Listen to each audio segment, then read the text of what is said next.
Air pollution is one of the most critical environmental challenges for our time.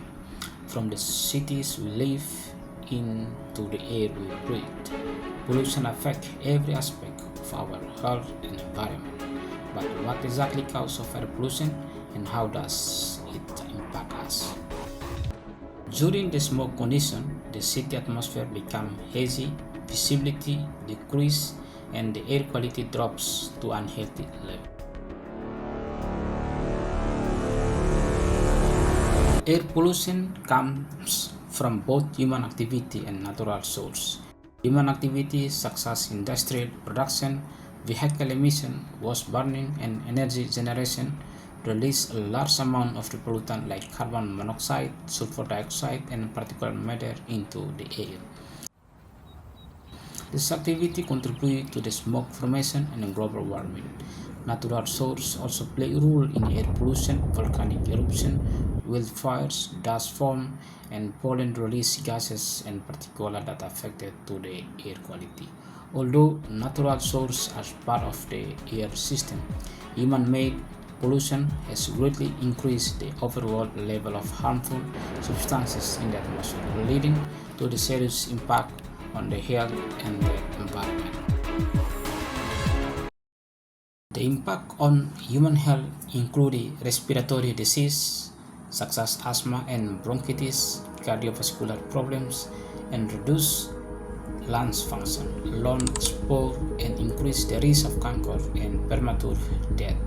The environmental effect including damage to crops, acid formation, reduced visibility, and harm to ecosystem and wildlife.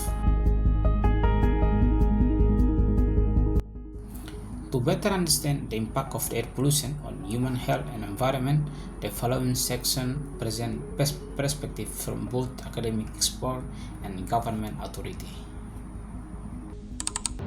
For the environmental impact, I think the air pollution also can cause the climate change. Air pollution, particularly from certain pollutants, accelerate global warming and also change the ecosystem demands. Pollutant can harm plant and animal. Ecosystem also lead to reduced crop yield, damage building, and lost day of work globally. Okay, first of all, when we talk about the negative impact for human health, actually for human health, it could be both short and long-term impact. For example, in PM2.5, it can cause some disease to their lungs. And when we talk about the VOC, volatile organic compounds, it could be classified as carcinogens, so it can cause cancer to health impact. And for environmental impact, we can say that like sulfur dioxide and oxide of nitrogen, it can cause acid rain. So this is why we call impact for human health and environmental impact. All these impact on human health and environment, and the short-term effects on human health is eye irritation, long-term is asthma or respiratory diseases, and the environment itself is contaminated with the pollutants, breeding formation of acid rains that at the end of the day adversely affect the environment and the people in the environment. The PM2.5 situation in Thailand is very concerning. We are seeing more patients with illness linked to air pollution, such as asthma, chronic lung disease, heart problems, and skin or eye irritation.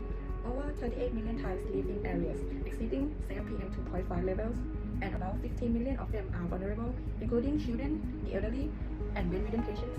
Pollution can even shorten the average time lifespan by nearly 2 years.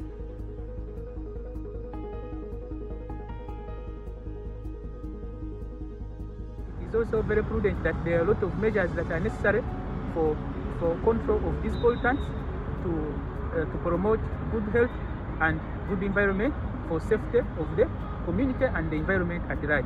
There is a lot of studies on air pollution, and measures are very necessary for control of pollution. When we talk about the mitigation, let's say when we talk about the transportation, this year, the Royal Thai government, we just revised the regulation for transport opacity. We reduced the opacity from 30% to 20%. So this is how we attack the source from transportation. And for industrial sector, we have the same continuous emission monitoring system. So we try to attack from the source of the problem. So this is how we take the mitigation. To reduce air pollution, it is important to control emission from combustion in vehicle, industry, and waste burning. Promoting renewable energy such as solar, wind, and hydropower helps replace fossil fuel, and cut harmful gases. Planting more trees also capture carbon dioxide and improve air quality. With strong policies, public awareness, and community participation, this action can greatly reduce emissions and protect both human health and environment.